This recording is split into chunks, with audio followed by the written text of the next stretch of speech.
Record now. So, welcome to the Utah Population and Environment Council speakers series. Really, we just had one this year. So, we had several last year.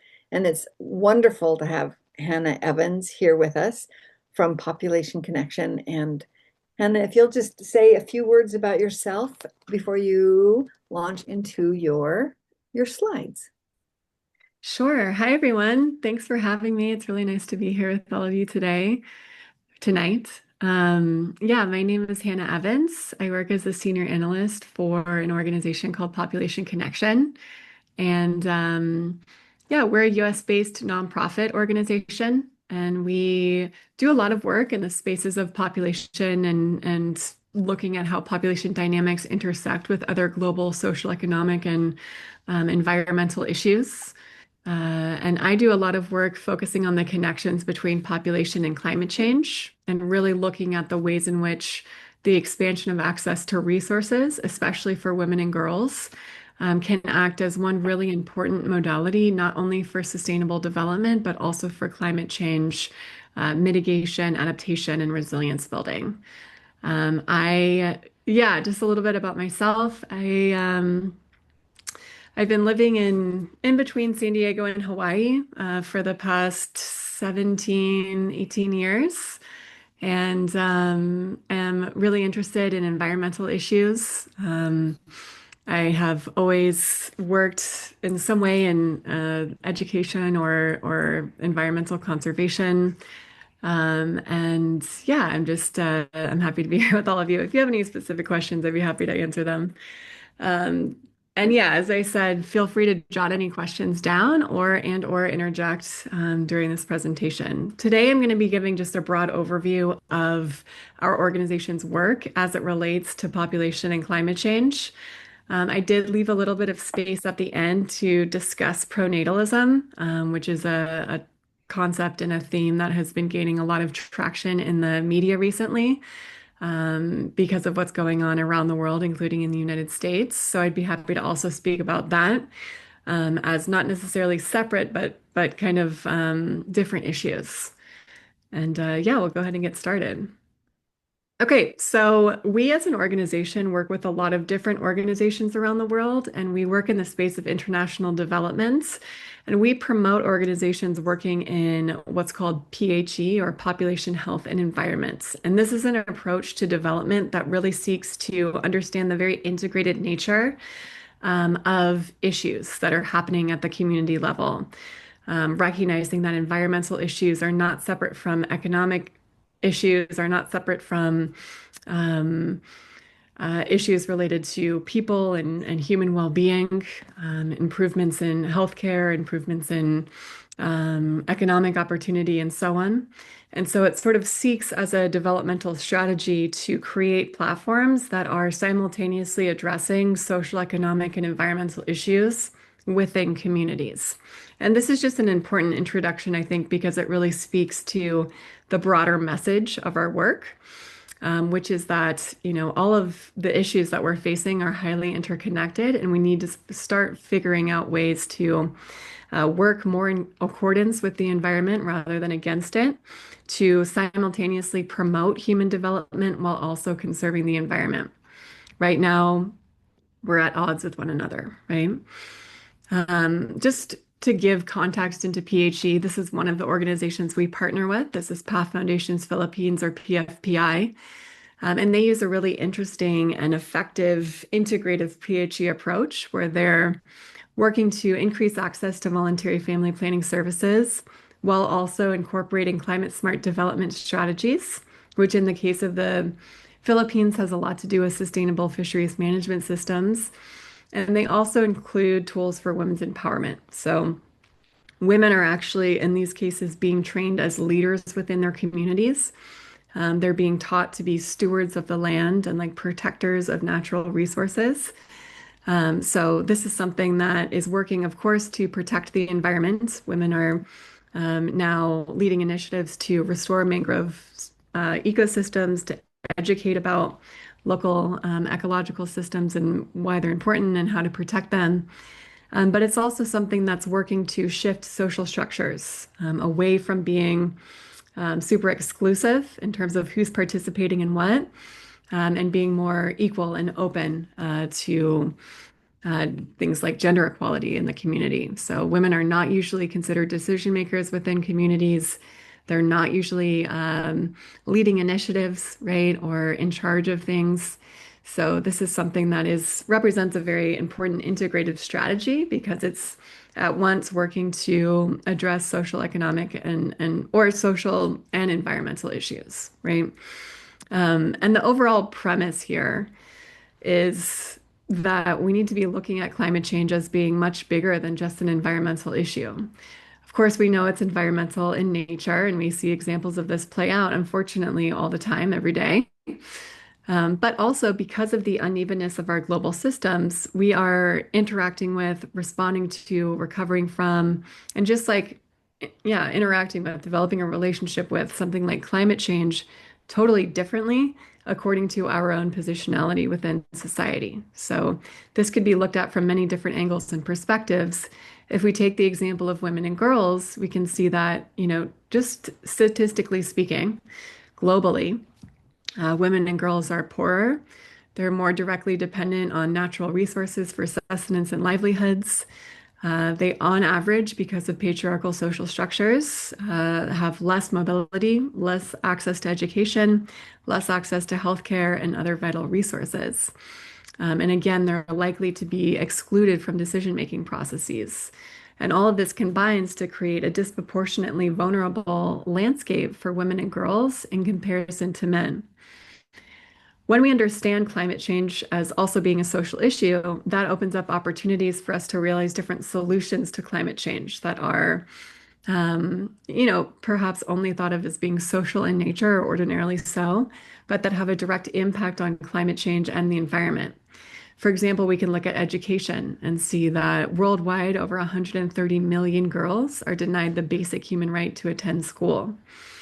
This is a very clear human rights violation, but it also results in a lot of negative impacts developmentally. And that's because education is just a fundamental human right. It's essential for things like development, for poverty reduction, for bettering health outcomes, for increasing financial stability, for increasing agency and autonomy, and ultimately also for, increasing increasing one's ability to adapt to climate change. Also, education is one of the fundamental precursors for slower population growth. As more people and girls and women in particular gain access to education, they tend to go to school for longer, marry later, engage in the economy and their careers over getting married early and having kids early. And so the consequence of that is that, women end up having fewer, healthier children. It's also a very important aspect of development or indicator of development, but also something that yields positive environmental impacts in terms of lessening the amount of people who are exposed to, or lessening the amount of people who are, producing waste and consuming, right? It has a really positive environmental impact in that way. Another example is through gender equality, and this is a really broad term. It manifests in many different ways, but one example is through agriculture. So in low-income regions alone, women produce the majority of the food, about 60 to 80% of the food. And yet, because they have less access to resources like land rights or credit or capital or technology or training in comparison to men, they end up producing less food on the same amount of land. Research from Project Drawdown, which is a great organization that does a lot of good work in this space, they estimate that farm yields could rise by up to 30% just if these gender gaps were closed. So just if everybody everywhere was given the same amount of information and access to resources, and tools and training, like if things were equal, right? Everybody, had equal access to information and tools and resources, farm yields could rise by up to 30%. So this is a huge deal, especially considering we are trying to figure out how to grow more food collectively as a global community to meet growing demands for food in terms of population growth and growing levels of affluence. But we need to do so without further contributing to climate change, knowing that industrialized agriculture produces the highest yields and also contributes very high amounts to climate change. And it also, in turn, would reduce the demand for deforestation, right? As more people are able to become more efficient on less land, that in turn reduces the demand to clear more land to produce more food. And all of this is happening in a context where women are becoming empowered, and social and economic structures are becoming more equal. Have you all heard of the UN Sustainable Development Goals? Yeah, great. Yeah. So these are a set of goals, as you all know, set forth by the UN, and these are for 2030. I've just included a couple of them up here, and I just wanted us to start thinking about how integrated meeting these goals and reaching these goals actually is, right? So if we've got a goal to achieve something like climate action or environmental sustainability on land or marine conservation underwater, that needs to be thought of not only within the context of what it means to meet those environmental goals, but how this is also very intimately related to bettering health and well-being, to the expanding gender equality, to realizing quality universal education. So really looking at, sustainability as this like trifold, multifaceted initiative that is emblematic not only of the environmental, but also of the social and the economic. And within the context of climate action, which is the focus more of this presentation, just really looking at how climate action is not just about CO2 emissions, but it needs to be also about reframing our social and political and economic structures to be in more accord with both human rights and environmental protection. We know that the same systems of oppression that have caused large-scale environmental destruction and ecological collapse are the same systems of oppression that have and continue to subjugate people, marginalize groups, exploit populations, right? So in realizing different solutions to something like climate change, which is so deeply embedded into every orifice of our systems here, like we need to be tackling this from all angles and really creating new ways of interacting with one another. Environmentally, we know, and this is probably not a surprise to any of you, perhaps you know it already, but we're running massive ecological deficits, right? Where we are using resources much more quickly than the Earth's ability to regenerate them. Right now, we know humanity demands about 75% more of our planet than its ecosystems can renew. But in order to maintain 85% of the world's biodiversity, which is very necessary in us maintaining a sustainable planet, human demand really should only be using half of what the planet can provide. So this means that current demand exceeds that goal by at least a factor of 3. And there are many different reasons for this, absolutely. But also, one of the biggest factors, one of the most important factors behind this growing imbalance is the continued growth of the human population. So the goal of this is just to talk about how and under what conditions and why population dynamics intersect with the environment, what human impacts on the environment are yielding in terms of climate change, so that we can then, with a broader understanding of population dynamics and demographic trends, work to find solutions to these issues. We know right now, and this is made a couple of years ago, we've already reached 8 billion people, as I'm sure you all know. But we don't know what our population is going to look like in the future. There are probabilistic projections, but they are based on historical data. And really, what is going to make a huge difference in terms of what our population is going to look like into the next century depends on, the decisions we make now, whether or not we invest in people, broaden access to resources like education and healthcare for especially women and girls throughout the world, whether or not we invest in contraception and help people, gain a better sense and authority over their reproductive autonomy. We know our population is eventually going to peak. We don't know when it's going to peak, probably somewhere around the end of the century or a little bit before that.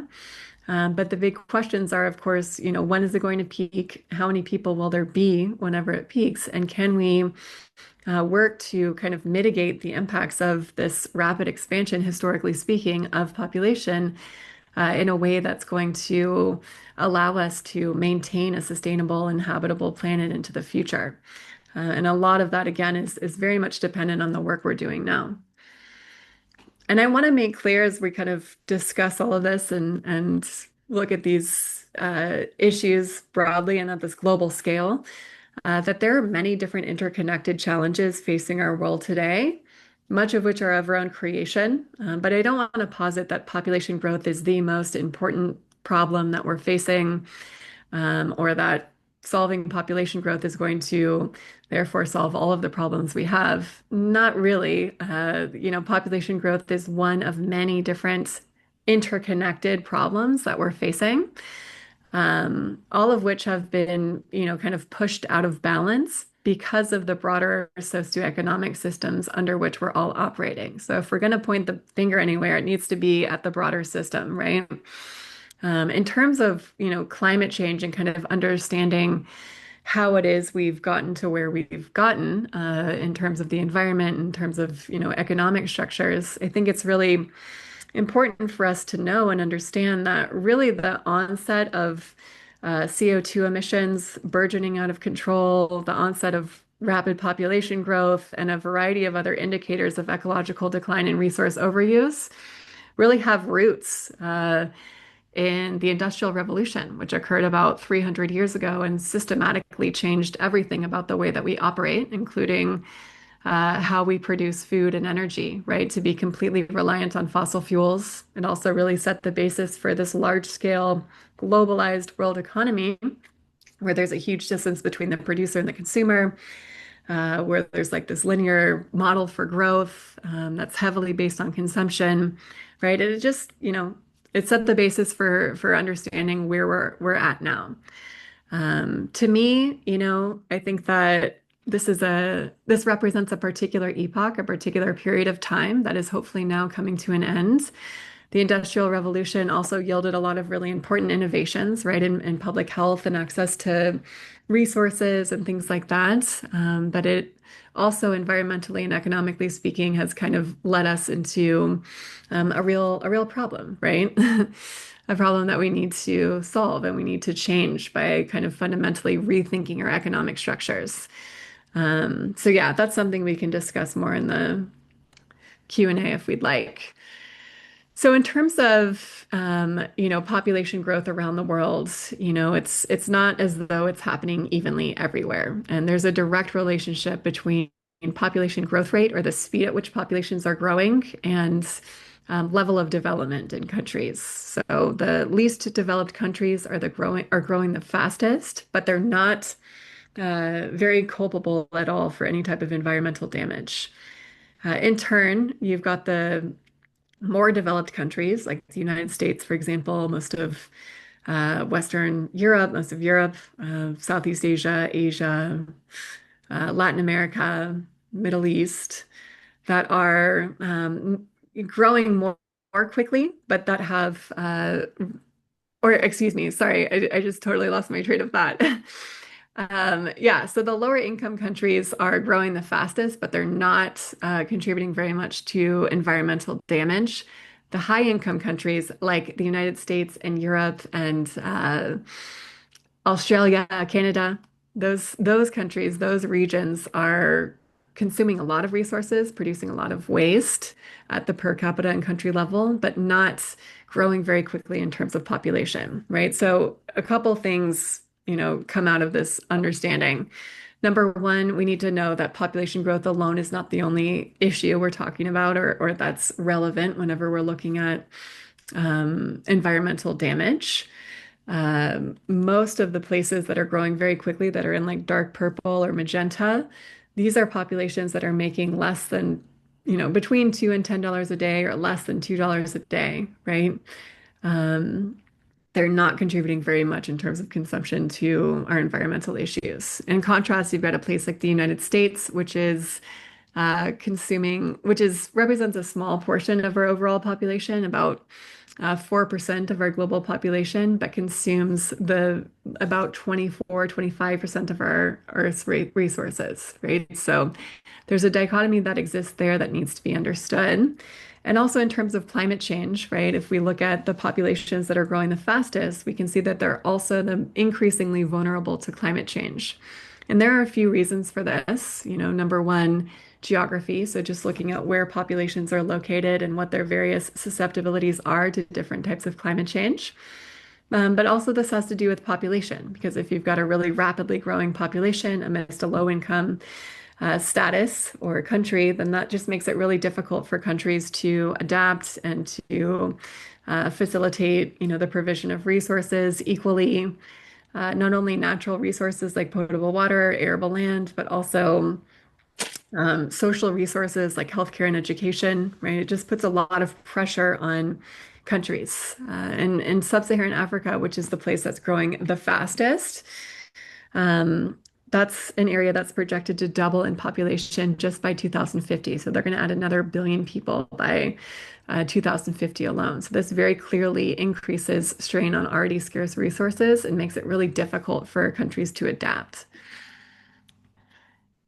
And I want to make clear also that, oops, sorry about that. Are we good? Yeah. Yeah, so a lot of this is happening, like really rapid population growth and high fertility rates are a direct consequence of lack of access to resources and extreme poverty, right? So if you can see that play out pretty clearly all across the world. And I just wanted to make note of that, just kind of in our conversations about climate justice, right? Because it's not as though populations that are growing very quickly are growing very quickly because they necessarily want to, or because people are intentionally having really big families. It's more because of this lack of access to contraceptives or healthcare or any resources, really, like economic opportunity, education, and just the ability to make more autonomous choices in life. So, yeah, that's a really important aspect of this too. We also know that there's really high unmet needs for these resources in these places. Um, so, yeah, that's another aspect. So, in terms of population and climate vulnerability, there's many ways in which this like manifests throughout the world. I've included a couple just country level examples up here just for reference, and I won't go into too much detail into any of them. But the main thing I wanted to say here is that, most of the world's population, about 6 billion people or 80% of the global population, is currently residing in a country that's industrializing, right? So they're at a really important, really pivotal like place throughout their developmental trajectory, where they're needing to work to mechanize their industries, participate at higher levels in the global marketplace, and more broadly distribute resources to their people, increase affluence, and develop, right, according to the metrics that we've created under this present capitalist system. But because of climate change, countries are now having to divert resources away from the process of population or of industrialization and towards rehabilitation of what's been lost because of climate change. So, yeah, this is another climate justice issue because these countries are needing to industrialize. That's definitely an imperative to reach higher levels of affluence and to develop. And they did not cause the issue of climate change, but now their own development is yielding massive and immediate kind of threats and consequences to industrialization that industrialized countries never incurred, right? And in fact, also caused. Many countries are actually having to, take on even more debt from places like the International Monetary Fund and the World Bank just to recover what's been lost because of climate change. And it's creating a lot of precarity, not only in terms of uh, development, but also in terms of demography, right? And what, populations are going to look like into the future. All right. So in terms of solutions, of course, there are many different solutions, but we as an organization are really focused on the advancements that investments in education, healthcare, and women's empowerment can yield. to help build resilience, and adaptive capacity for all populations, especially those most at risk, right? So, really looking at the ways in which increasing access to comprehensive reproductive health care as well as education is one really important solution to an adaptation strategy for climate change. And just to, kind of outline the importance of voluntary family planning and reproductive health care. In communities and in community development, this is a really important, really fundamental resource because it yields myriad benefits to communities, not only in terms of bettering health outcomes and creating um, you know, healthier populations and better sexual and reproductive health outcomes, but also in terms of like social and environmental spheres, it does really well as well and is very tightly linked to things like increased education rates for women and girls, also to improved livelihoods and well-being. It's very tightly connected to reduced poverty. Um, Also, environmentally, it reduces climate vulnerability by reducing the amount of people who are exposed to climate impacts. Voluntary family planning and reproductive health care ultimately result in um, slower population growth because of the reduction in unintended pregnancies. And so, therefore, the environmental impact of that over time is that there's just less pressure on natural resources and food production and lower levels of vulnerability. And with family planning is education. So this is another fundamental resource, and we've mentioned it a little bit at the beginning, but this is something that's really important. It's a fundamental right? And it's something that yields, independent or even critical thought, which is very necessary in helping people to overcome any cultural barriers that might otherwise prevent them from realizing an opportunity like family planning or even from, being open to something like a women-led mangrove restoration project. It just helps people to think more independently and autonomously, of course. And also, this is something that, because it yields better access to power for women, social, economic, and political power. The result of this is that, higher levels of education yield more options for employment and help to increase livelihoods. This then frees up resources to help people and families choose when and how to start a family. So overall, women who are educated tend statistically to have fewer, healthier children. And this is something that we can see play out all across the world, no matter where you are, and what the cultural norms are, what the religious orientation is. Really, one of the biggest indicators of lower fertility is education, and that the higher the level of education, the lower the level of fertility. And this is really important, right? Because all across the world, there's a confluence of issues affecting the very same, already very at-risk regions. So the same places that are experiencing really high levels of climate vulnerability are also experiencing low levels of education, really high unmet needs for family planning, really high levels of gender inequality.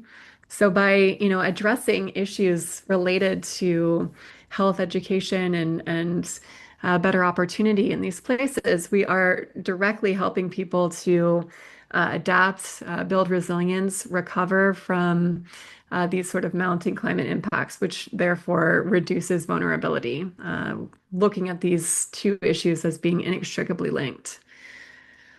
And finally, in terms of CO2 emissions reductions or the capacity that meeting this resource has for actually reducing emissions over time, this is a um, the potential here is huge, right? So there are, um, according to Project Drawdown, which is again another great organization that does a lot of research in this space, and they take different renewable resources or different renewable solutions to climate change and rank them based off of, what it's going to take basically to implement them in a certain period of time. And they've done research saying that, meeting unmet needs globally for family planning and education could yield up to almost 70 gigatons of CO2 emissions reductions by 2050 alone.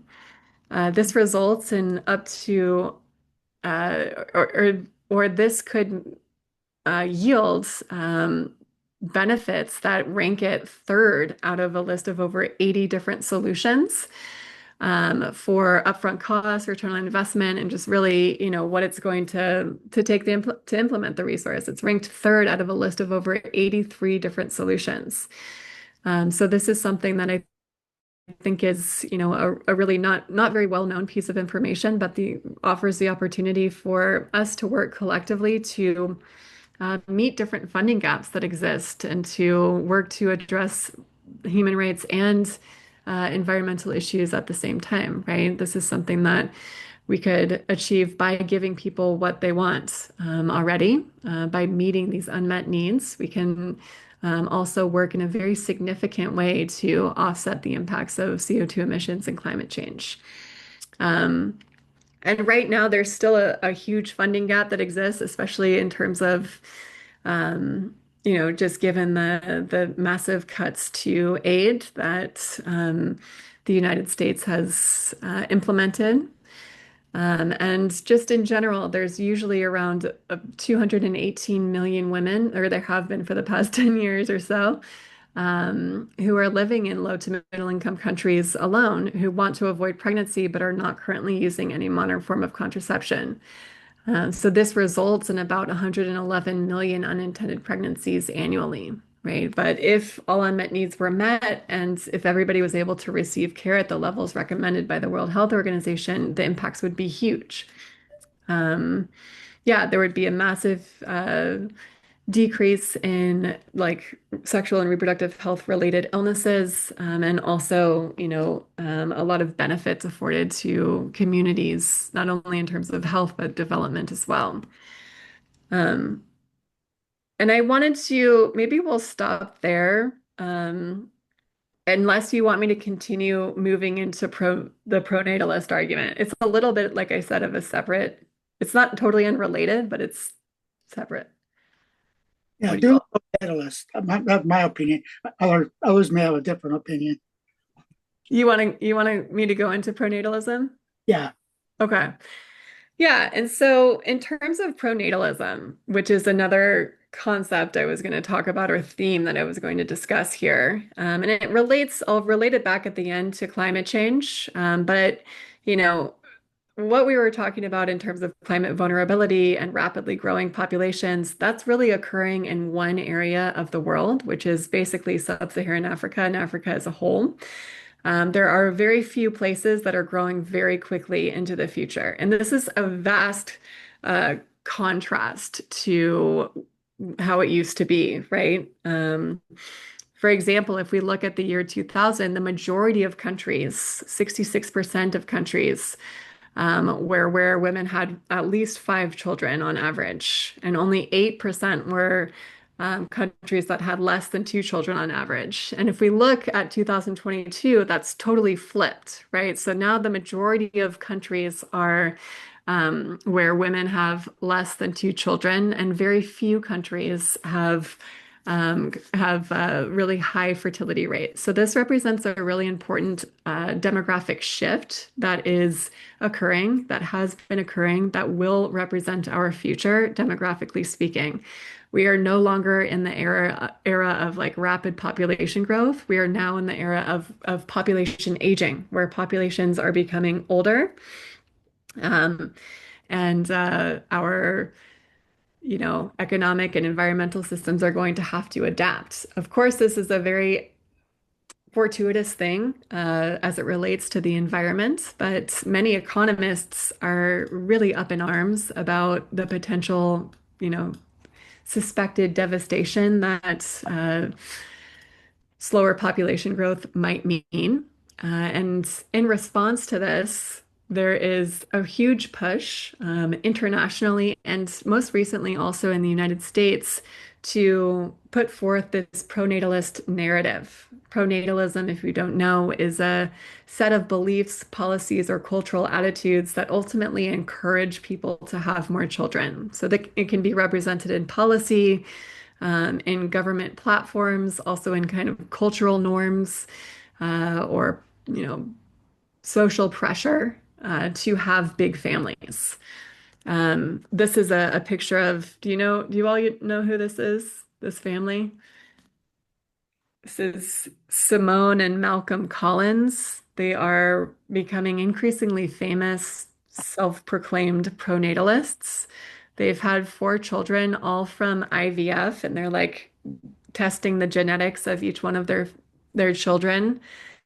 They believe it's their duty to have as many children as possible and to procreate almost endlessly.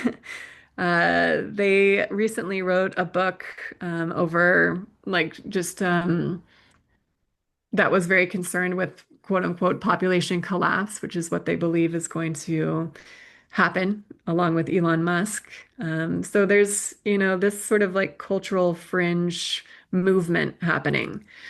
Um, what are the pronatalist arguments? Well, again, in response to the demographic shifts that are occurring and that are changing things now and into the future, a lot of economists are really worried about this, right? And that's because our current economy is totally based linearly on consumption, right? The economy needs consumers, and without them, the economy is going to collapse, it's going to decline, we're not going to be as competitive as other countries. There's all of these different worries, right?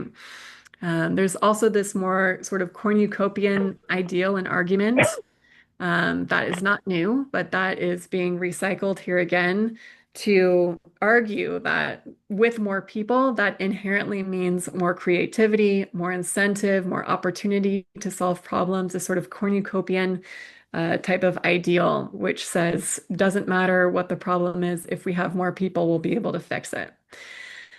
Also with this, there's arguments wanting to, maintain our competitive edge, maintain power and hegemony. There's a guy who wrote a book saying that that the United States should have 1 billion people in it because we would be the most competitive globally, and that would allow us to maintain our political hegemony. Um, yeah, and then there's the premise that older people are not as innovative as young people, that immigration is not going to, ultimately help.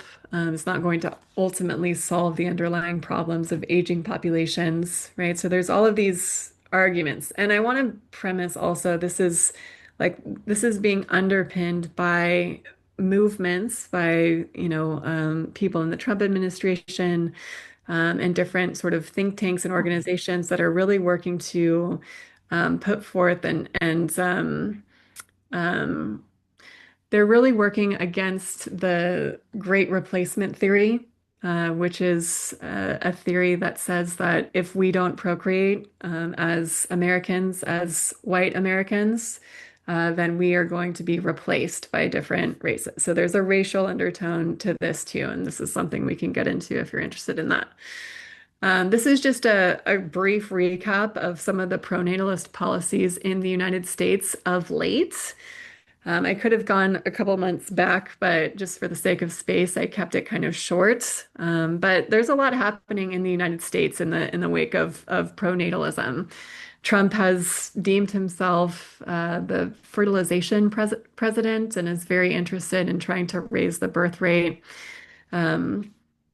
And has explored different policies, including a proposed $5,000 baby bonus or even a motherhood medal for women who have six or more children. This is something that Russia already employs.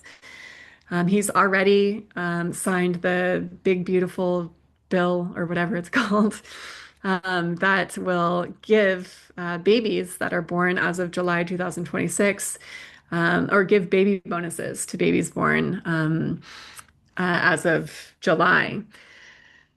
Uh, yeah, and then there's a whole, there's a lot happening outside of that too, right? Working to lower the cost, most recently, of IVF medications. This is being done to help spur, birth rates in the United States, but it's also being Trump is very heavily involved in this process, and it's a way for him to also make money.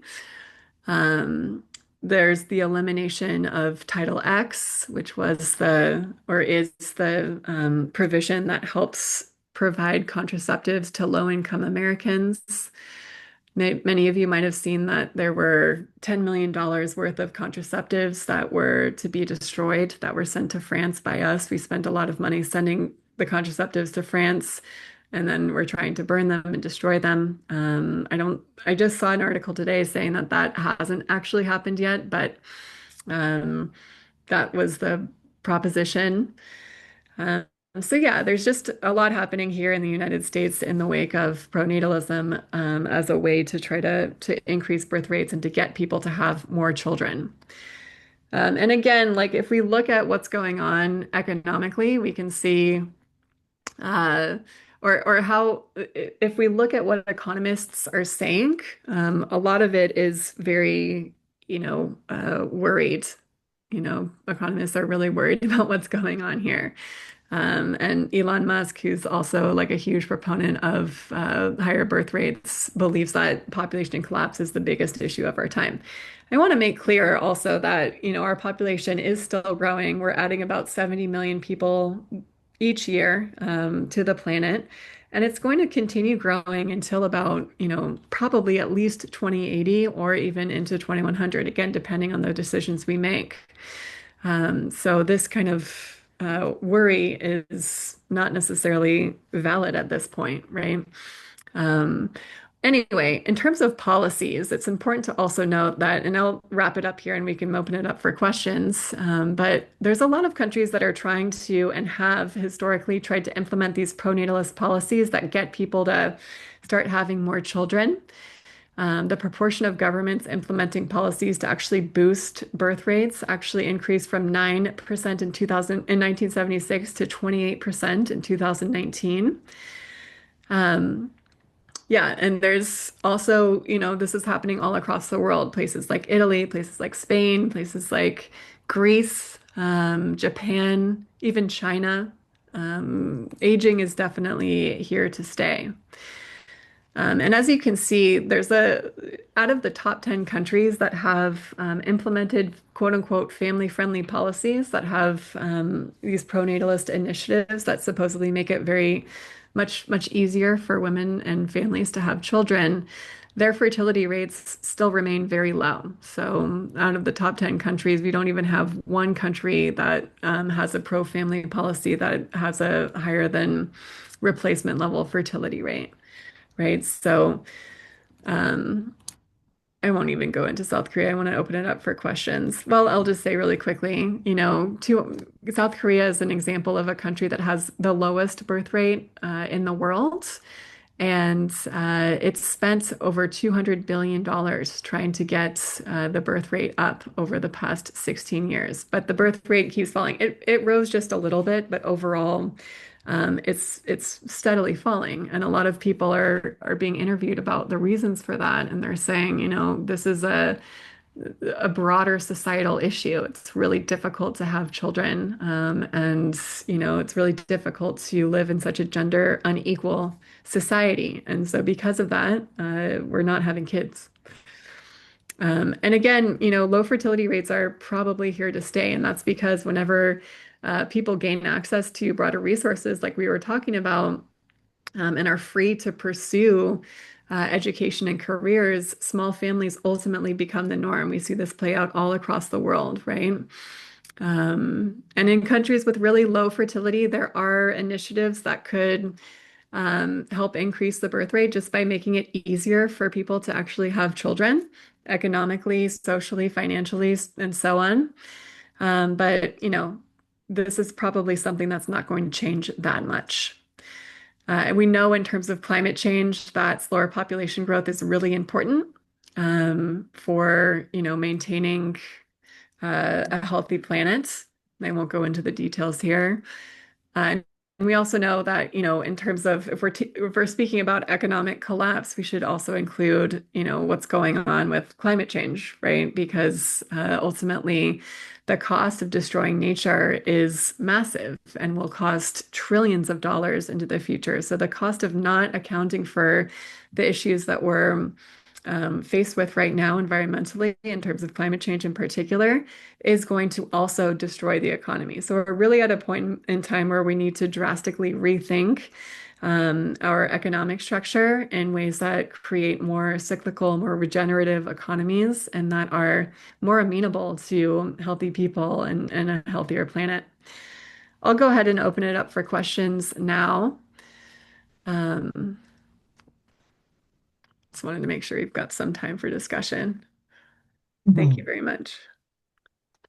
Wow, that was amazing. I maybe we needed to make this like an hour and 15 minutes or an hour and a half because I could have spent more time on about half of those slides. So thank you, thank you, thank you. Um, and I have questions, but I want others to share their thoughts and questions. Yes, please, Wayne. So, a couple of things. One, NPR has a series that I just heard about today. It Yes, sounds like you know about it, or looks like it. yes. So I'd like you to respond to that, but I want to just go to one question that occurred to me as you were presenting.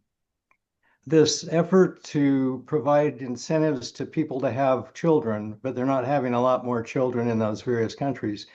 Have there been studies indicating that because there's more effort to help the children that are there, that they're actually healthier because we're providing efforts to have more children and there's more time to stay at home, there's more time for the husband to be there, or as it almost feels like, gosh, maybe it's not having one effect and having more kids, but it's having healthier kids even if there are fewer. Does that make any sense? And could that be true? Yeah, I think it does make sense. And I think it is generally true. If we look at these countries, these are all kind of Scandinavian countries. I'll try to, and they are, notorious for having really solid healthcare systems. Um, they certainly have a much better healthcare system and better health outcomes than we do in the United States. Um, but in terms of overall, and I think, yeah, their like maternal mortality, infant mortality is much lower. Um, so yeah, I think it has a positive impact on society and is arguably like the right thing to do. Just make it, not impossible for people to have kids, and to be, totally stressed by, childcare, healthcare, everything like that. So yeah, I think it does. It does have a positive impact. Yeah, it's interesting. And could you comment on NPR's series? I haven't heard them, but it sounds like it could be pretty good or no? Yeah, I think it's good. There are a couple articles that came out today, just kind of shedding a little bit more light on how things are shifting for the good, and we should embrace slower population growth, for a variety of reasons, and really like what's going on demographically just speaks to just this incompatibility with our current global system. Our communications director actually got interviewed for one of the segments, so she'll be on one of the, I don't know which part of the series, but she'll be on it, and she was able to have a really great discussion with the journalist about, um, just the work that we're doing here and why smaller families are not a concern and should be embraced. And um, yeah, what can be done to kind of accommodate, you know, a shifting economy or economy that needs to shift to accommodate an aging population. Good.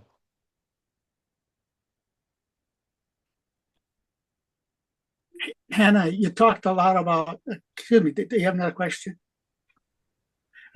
Hannah, you talked a lot about uh,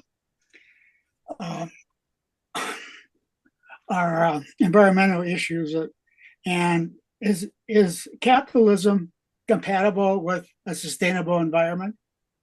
Our brand of capitalism is it compatible with a sustainable environment?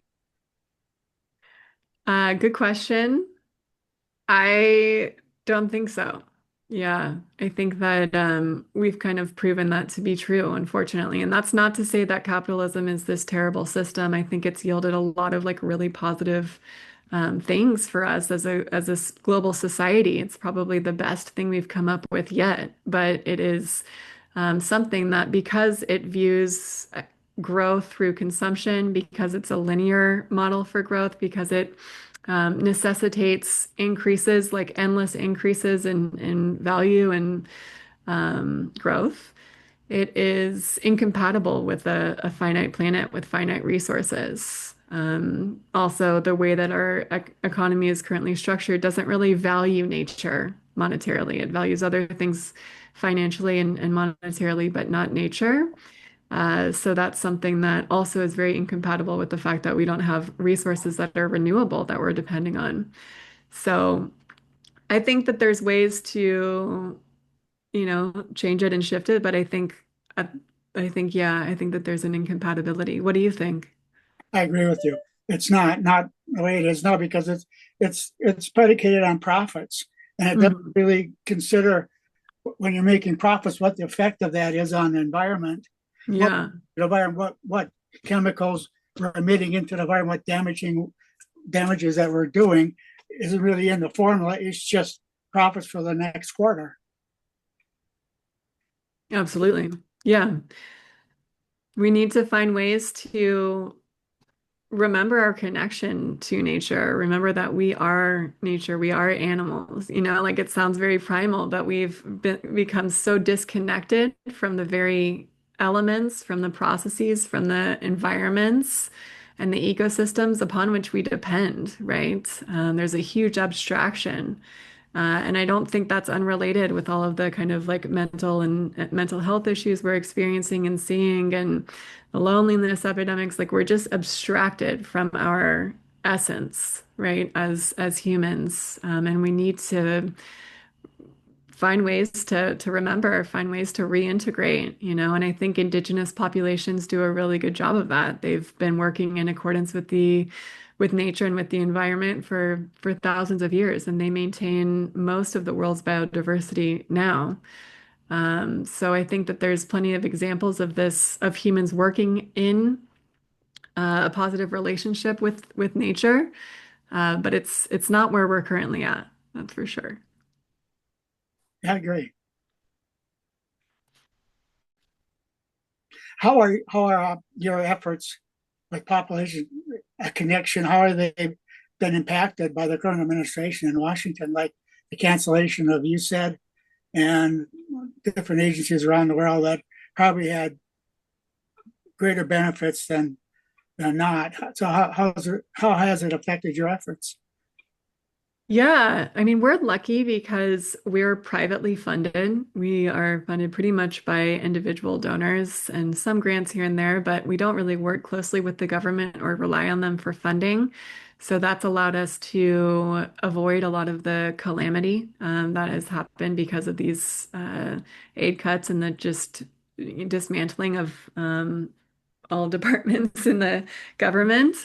But we do partner with a lot of organizations around the world, and some of them have been impacted, and the countries in which they work have been impacted. And just overall, it's created a lot of unnecessary devastation in terms of, people not being able to access their basic services or healthcare or not knowing if they're going to receive funding into the future. It's had a really big, really concerning impact and will continue to into the future. Yeah, yeah, you're a nonprofit, right? Yes. They're reviewing that right now. The Trump administration, they're reviewing that on nonprofits, and they're going to make them all reapply and then review it. So we are too, but UPEC. So I'm wondering what that'll mean. I kind of suspect I know what it'll mean, but I hope not. But Yeah, it's hard to know what's going to happen. There's so much unprecedented activity. Mm, yes. Thank you, Gary. Gray, Doug, Anne, do you have questions or comments? I was wondering, Hannah, have you had the opportunity to travel abroad and work on some of these issues of women's empowerment and girls' education? Uh, Yeah. abroad. I'd like to hear a little bit about that if you've been abroad and what you've done over there. Yeah. Yeah. Some examples. Mhm. I've been fortunate to get to do quite a bit of international travel. Mm. I've been to Africa. I went to Rwanda and we've got an organization we work with in Uganda. Um, I've been to, let's see, I've been to the Philippines. I went to that organization that I mentioned at the beginning, Path Foundation. Thailand, Nepal, Guatemala. Those are the main places. Yeah. And in each place, they're doing some different projects related to girls' education, related to sexual and reproductive health, midwifery. There's like kind of a wide range, girls' empowerment. Um, yeah, that type of thing. Climate adaptation, PHE programs. So everywhere is different, but it's really amazing to get to go into the communities and see how things actually work because we're all talking about it all the time and it seems very theoretical, but it's really abstracted as well, and to get to go and actually speak to people and listen to what they need and listen to how things work and um listen to them describe and explain the process of shifting attitudes and minds, towards being open to something like gender equality in a community is really it's really interesting. I think it's really important and impactful. So you think population connections making a difference? Absolutely. Yeah. I think Okay. our Global Partners program is making a really big difference because we're just working to empower organizations that already exist that need resources on the ground that are doing community-led grassroots effort type of work. So yeah, I think in that way we do really important work. Great. Thank you. Thank you. Great question, Greg. Doug, do you have a question? No, really enjoyed the connection between population growth and climate change. Thank you. Yeah, thank you. And so lovely you could join us. Do you have any questions?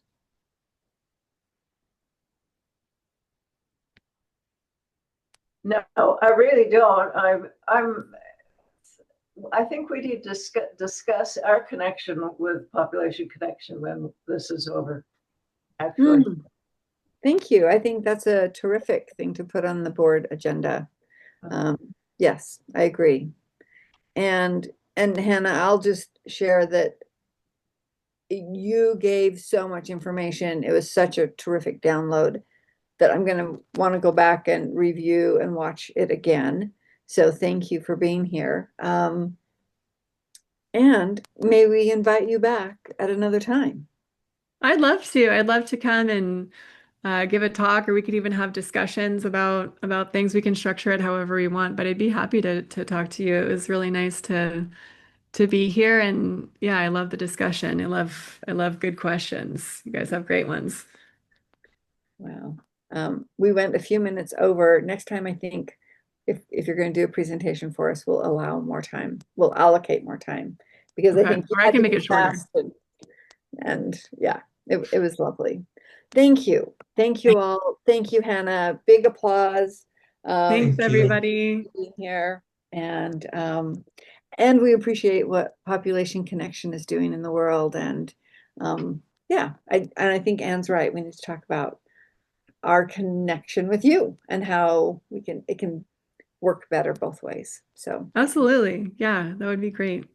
all right, wonderful. Thank you Thanks, all for being everybody. here. Thank Thank you, you. Have a Hannah. good night. You too. Thank you. Bye-bye.